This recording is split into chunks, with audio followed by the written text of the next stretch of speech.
Well, hello all, and welcome back to 115 Gaming, and today we've got a new episode of the Basics Of series, and today I'm excited to show you the basics of one of my favorite games of all time, Oath. So in today's video we're going to be talking about some of the basic overviews and strategies of the game that you can use to help you get better at all the games of Oath that you play. But before we can get into the strategies and the tips that we have for you guys with Oath, I want to get like a little bit of context out of the way about Oath, because when you look at Oath, it's a different kind of game than we normally picked, obviously.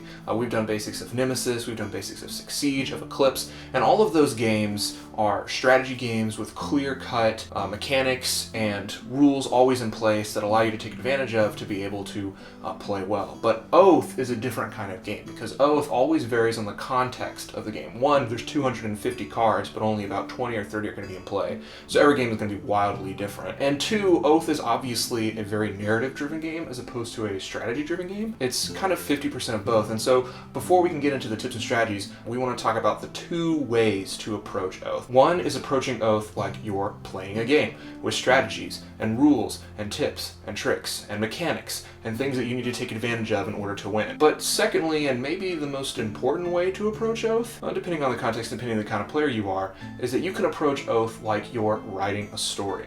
And that's going to mean a couple of different things. See, if you're approaching Oath like playing the game, then this video is going to be for you, because this is going to be talking about some of the certain strategies and tips that you can use in most games of Oath to do better. But when you're playing Oath, there's more than just the mechanics on hand. There's the story that you're creating from game to game to game.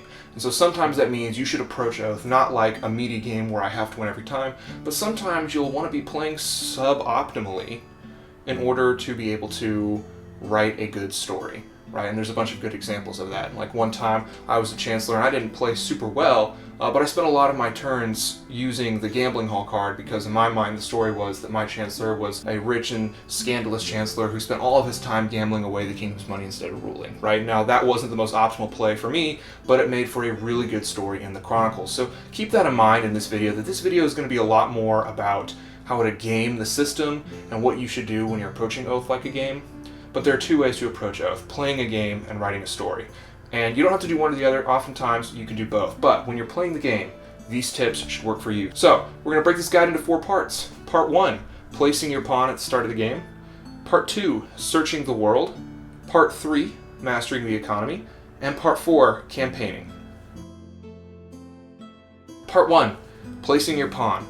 Alright, so this is pretty easy. If you're a Chancellor, you just place your pawn in the cradle, but this tip is for exiles only, because with exiles you actually get a choice about where to place your pawn, and the choices you're going to get are depending on the face-up sites that are available in the given game. 3 good choices for where to place your pawn in a game of Oath. 1, you should place your pawn in a site with good early game powers. Oftentimes, when you're looking at the setup of Oath, there should already be some sites with some cards laid out next to it with some pretty good powers available for you. Now, what you need to do is, going into the game, you need to be kind of having an idea of what victory condition you're going to want to go for, and look at those site powers and try and place your pawn in a site with a power that you think, okay, that's going to give me a good head start on getting that victory condition fulfilled.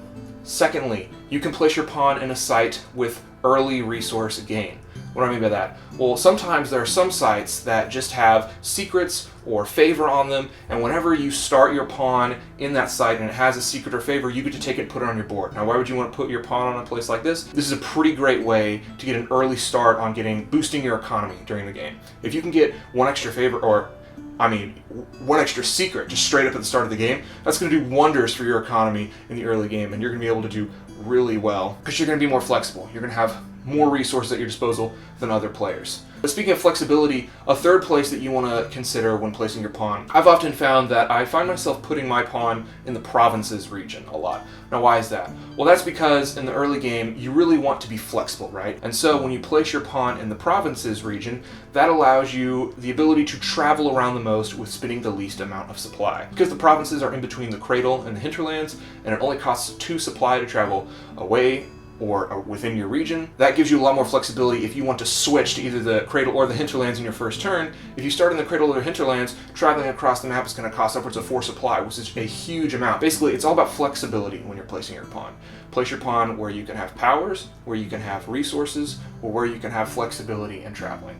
Part 2, Searching the world. Alright, so these are some early game tips, and the first thing that we want to point out, which should be pretty obvious, but you should spend your first turn searching, and searching again as much as you can, as much supply as you have. Why is that? Well, one, especially if you're going early, this is the chance where you can sift through that world deck for only 2 supply. But 2, obviously, you want to search because you need to know what powers am I going to have access to this game?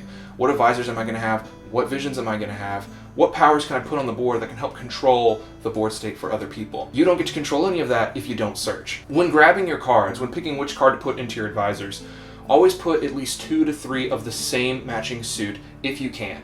Sometimes, look, you're just going to draw cards and they're not going to match any of the suits that you have, and that's okay. Why do you want matching suits? Well, because remember, when you trade with a card of a matching suit, you get extra money and extra favor depending on how many matching advisors you have of that suit in your advisors. So, when you search, you want to make sure that you have 2 to 3 of the same color, of the same suit, so that way when you trade with those factions, you're going to get more secrets or more favor. Why do you want to search early in the game? Because you want to get access to visions before anyone else. For 2 reasons. 1, if you don't use that vision, you want to know which discard pile it's in so you can keep tabs on where that vision card is going, which player is picking it up. But 2, if you can get a vision card as soon as possible and decide to go for that victory condition, then you can start working towards that victory condition from the first turn of the game, which means every card you pick, every power you place, it's all going to be through the lens of that victory condition, which means you'll have more time and more flexibility to go for that victory condition. Another minor thing, now this is obviously hard to keep track of all the time, but you want to keep tabs on the cards that are going into the discard piles, right? Because you're always discarding 2 cards out into the next region, and because you can always search the discard piles for 2 supply, if you can kind of generally keep tabs on the cards that are going out, and you see other people searching through those discard piles, you can have a good idea of, I think I know which advisors they're picking, I think I know that vision that they picked up, they're going to go for the vision of conquest. Going along with that, remember that if the cost of searching the world deck is too high, you can always search the discard pile of the region you're in for just 2 supply. So if you need cards, but you're strapped for supply, don't worry, you can always just search the discard pile for just 2 supply for an easy card. Part 3, mastering the economy. Alright, so let's talk about that economy, because obviously Oath has a closed economy. There's only a set amount of favor in the game, and it's shared between those 6 suits. Now you can have an infinite amount of secrets, but secrets are often harder to get. So how can we master that economy? Again, this is only general, because the wide variety of cards and powers are going to change every game so much, there's no way we can definitively say do this every time, but these are just some general things I've used that have helped me have an okay economy while playing Oath. Firstly, never burn your last secret. This is imperative. Secrets always come back to your board, which means you can always use your secrets to get favor when you need it. But once you have no secrets, it is so hard to get secrets back. Because remember, when trading, you can trade 1 secret for a bunch of favor. But when you try to get secrets, you have to pay at least 2 favor to get 1 secret. So secrets are worth more. And if you burn your last secret, you can guarantee your economy is almost certainly probably going to be tanked. Secondly, having a lot of matching advisors is great to get favor. But be careful against someone countering your favor bank to slow you. Alright, so because Oath has a closed economy, and there's only so much favor to go around, if you're putting all of your advisors as 1 color so you can get more favor, that's great. Honestly, in the early game, that's okay. But here's the thing. If everybody knows that you're purely trading from the Discord faction, the Discord suit, then what they can do is start trying to siphon favor away from the Discord suit so you have no trading power and you have no money in the game. You have to be really, really careful that nobody does this. So while sometimes it's good to have a full hand of 1 matching suit, I would say a good middle ground is to have 2 cards of a matching suit for good resource gain, and probably try and pick 1 other suit to fill out your 3 advisors in order for you to have a backup to get some extra money in case people try and counter the banks that you're trading from. And on that note, because people can try and siphon away funds from your suit that you're trading with, a good idea is whenever you're trading, whenever you're mustering, whenever possible, trade into the suits that you want money from. So if you know that you have more Discord cards, and that's what you want to trade with, when you're trading with cards on the board, when you're mustering with cards on the board, put favor on Discord cards that are on the board, if possible. Obviously, sometimes this isn't always going to be possible, because it's like a little self-sustaining cycle. You put money into the Discord suit will now have money that you can trade back on your turn. Part 4. Campaigning. Okay, so campaigning is super general, and there's so many different scenarios about which campaigns you will need to take and what it means. So again, this is not an end-all be-all guide on campaigning. If you've played 1 to 2 games of Oath, you're like, yeah, duh. But if you're a new player at Oath, these are some things I want you to keep in mind when you're campaigning. If campaigning for sites, you need a redundant amount of warbands. What do I mean by that? Well, when you campaign for things, you can sacrifice warbands to add to your total of attack value. Now, this is very important if you're campaigning for a lot of sites and they're going to have a big defense value, right? And they roll a bunch of defense. The only way you can counter that is by sacrificing warbands, right? But why is this so important? Because you can read the rulebook and know, oh yeah, I need a bunch of warbands to be able to sacrifice if I don't roll high enough. Okay, but the thing is, you bring enough warbands just to be able to make up the difference of a defense value, but that's all your warbands, and you don't have enough to actually control the sites at the end of the day, that's bad. You want an amount of warbands that are extra, that you can sacrifice in order to win the battle. But you also need to make sure you have a minimum 1 warband per site that you need to control. If campaigning for items, you need enough warbands to sacrifice to win the battle, but you want to make sure that you can hopefully have enough warbands after the battle to still defend that item. So if you're campaigning for an item, you don't need to worry about having warbands to control it. So you might not need as many warbands to take one item as you might need to take a bunch of sites. But remember, if you sacrifice all your warbands to take control of an item, then that other player on their turn is going to have no problems campaigning and taking that item from you for nothing.